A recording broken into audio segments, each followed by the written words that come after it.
Recently Saudi আরব এমন একটি কাজ করে বসেছে যেটা শুধু অবাক করার মতোই নয়, একরকম অপমানজনকও। তারা ভারতকে এমন একটা লিস্টে রেখে দিয়েছে যেখানে সাধারণত পাকিস্তানের নামই থাকে। এটি এমন একটি ক্যাটাগরি যেটি বিশ্বের চোখে অপমানজনক একটি ক্যাটাগরি, যেখানে সেই সব দেশের নাম রাখা হয় যাদের নাগরিকরা হজের নাম করে সৌদিতে ঢুকে পরে গিয়ে ভিক্ষা করে, ওভারস্টে করে অথবা নানা রকম ভিসার জালিয়াতিতে জড়িয়ে পড়ে। আপনি হয়তো জানেন পাকিস্তানের লোকজন অনেকদিন ধরেই হজ ভিসার অপব্যবহার করে সৌদিতে গিয়ে রাস্তায় হাত পাতে, আর সেই কারণেই পাকিস্তান এই তথাকথিত বেগার ক্যাটাগরিতে অনেকদিন ধরেই পড়ে আছে। কিন্তু এবার সেই লিস্টে ভারতের নামও জুড়ে দিয়েছে সৌদি সরকার।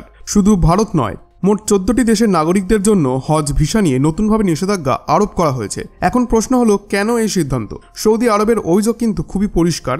তাদের মতে ভারত থেকে প্রচুর পরিমাণ মানুষ হজ ভিসা নিয়ে সৌদিতে যায়, কিন্তু তারা নির্দিষ্ট সময়ের পরেও দেশে ফেরে না। তারা ওভারস্টে করে, মানে হচ্ছে ভিসার মেয়াদ শেষ হয়ে যাওয়ার পরেও থেকে যায়। শুধু তাই নয়, অনেকেই হজ ভিসা নিয়ে যায় অন্য উদ্দেশ্যে, কাজ খোঁজার জন্য, ব্যবসা করার জন্য বা কিছুদিন থেকে যাওয়ার জন্য। এটি স্পষ্টতই ভিসা শর্ত লঙ্ঘন করা। সৌদি সরকার এবার বলছে যে এই সমস্যা এবার আর সহ্য করা যাবে না। তারা জানিয়েছে হজ করার জন্য একটি নির্দিষ্ট পদ্ধতি আছে, একটি রেজিস্ট্রেশন প্রক্রিয়া আছে, আর প্রত্যেকটি দেশের জন্য নির্দিষ্ট কোটা নির্ধারিত থাকে। যেমন ভারত থেকে এক বছরে কতজন হজ করতে পারবে সেটা আগে থেকেই নির্ধারিত থাকে, কেউ চাইলেই হজে যেতে পারবে না। দেখুন, এখন শুনতে যতটাই খারাপ লাগুক, সৌদি সরকারের এই যুক্তির পেছনে কিছুটা বাস্তব কারণ রয়েছে। কারণ এই ভিসা অপব্যবহার, ওভারস্টে আর বেআইনি কাজকর্মের কারণে তাদের প্রশাসনিক চাপ বাড়ছে, আইন শৃঙ্খলাও বিঘ্নিত হয়েছে। কিন্তু এখানে প্রশ্ন হলো যে ভারতের মতো একটি সম্মানজনক দেশের নাম এই লজ্জার তালিকায় কেন যাবে? বন্ধুরা, এই প্রশ্নের উত্তরই খুঁজবো আমরা আজকের এই ভিডিওতে। তাই সম্পূর্ণ ডেভেলপমেন্ট দেখতে আমাদের ভিডিওটি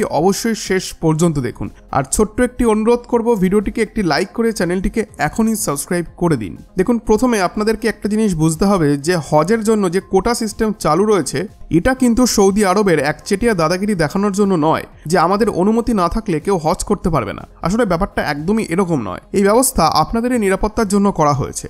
আগে যখন কোটা সিস্টেম চালু ছিল না, তখন ভীষণ ভিড় জমে যেত হজের সময়। বহুবার ভয়াবহ ধাক্কাধাক্কি আর পদপৃষ্ট হয়ে মৃত্যুর ঘটনাও ঘটেছে। শুধু তাই নয়, যেখানে হজ অনুষ্ঠিত হয় সেই পবিত্র স্থানেরও ক্ষতি হতো অতিরিক্ত ভিড়ের কারণে। তাই আপনাদের নিরাপত্তা এবং সেই পবিত্র স্থানকে রক্ষা করার জন্যই সৌদি সরকার এই কোটা সিস্টেমটি চালু করেছে। কিন্তু দুঃখজনক ব্যাপার হলো, এখনো অনেক মানুষ, বিশেষ করে ভারত থেকে যারা কাজ করতে যায়, ব্যবসা করতে যায়, এমনকি পরিবারকে দেখতে যায়, তারা অনেকেই রেজিস্ট্রেশন ছাড়াই হজে যাওয়ার চেষ্টা করেন। ফলে হজের সময় এত বেশি ভিড় জমে যাচ্ছে যে সেটা আবার একটি দুর্ঘটনার আশঙ্কা তৈরি করছে। আপনাদের মনে থাকলে আজ থেকে 2 বছর আগে একটি মারাত্মক দুর্ঘটনাও ঘটেছিল, যেখানে 2 ডজনেরও বেশি মানুষ মারা গিয়েছিলেন। এই ঘটনার পর সৌদি সরকার সিদ্ধান্ত নেয় যে তারা যেসব দেশের মানুষ হজ সংক্রান্ত নিয়ম ভাঙছে বা ভিসার অপব্যবহার করছে তাদেরকে শনাক্ত করবে। আর সে লিস্টে ভারত আর পাকিস্তান সবার ওপরে। হ্যাঁ, আপনি একদম ঠিক শুনেছেন, সবার ওপরে। এই তালিকায় আরও অনেক দেশ রয়েছে, যেমন Bangladesh, Egypt, Indonesia, Nigeria, Iraq, Jordan, Algeria, Sudan, Ethiopia, Yemen এবং মরক্কো। সব মিলিয়ে মোট 14টি দেশ। আর এই 14টি দেশের নাগরিকদের ওপর এখন ভিসা ব্যান জারি হয়েছে, যা চলবে আগামী জুন পর্যন্ত। আর হ্যাঁ, এটা পার্মানেন্ট নয়, বরং সৌদি আরব সরকার জুন মাস পর্যন্ত সময় নিচ্ছে যাতে তারা তাদের সম্পূর্ণ ভিসা সিস্টেমে একটা বড় পরিবর্তন আনতে পারে। তারা এমন একটি কড়া ব্যবস্থা আনতে চাইছে যাতে কেউ যেন ভবিষ্যতে আর ভিসার কোনো ধরনের অপব্যবহার না করতে পারে। এরপরেই আবার নতুনভাবে ভিসা ইস্যু করা শুরু হবে। কিন্তু এখন প্রশ্ন হলো, এই ঘটনায় সর্বাধিক ক্ষতি কাকে ভোগ করতে হচ্ছে? সবার প্রথমে তো সাধারণ মানুষ, যারা সৌদিতে গিয়ে কষ্ট করে উপার্জন করে, তাদের সবথেকে বেশি ক্ষতি হবে এতে। আর যারা পরিবারের সদস্যদের কাছে সৌদি ভিজিটে যেতে চায়, তাদের স্বপ্ন মাঝপথেই এখন থেমে যাচ্ছে।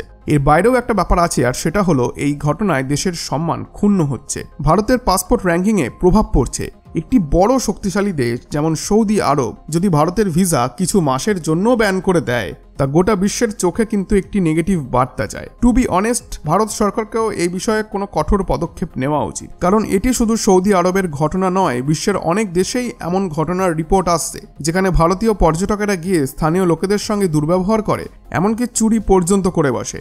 কদিন আগে এমন ঘটনাও শোনা গিয়েছিল যে হোটেলে ভারতীয়রা চেক আউটের সময় জিনিসপত্র নিয়ে পালিয়ে গেছে। এখন ভারতকে সেই সব ভারতীয়দের ওপরে অ্যাকশন নেওয়া উচিত অ্যাজ সুন অ্যাজ পসিবল। এমন ঘটনায় যারা দোষী তাদের পাসপোর্ট অন্তত 4 থেকে 5 বছরের জন্য বাতিল করা উচিত। আর যারা ভিসার অপব্যবহার করে, দেশের সম্মানকে ক্ষুণ্ণ করে, তাদের বিরুদ্ধে আইনি ব্যবস্থা নেওয়া হোক।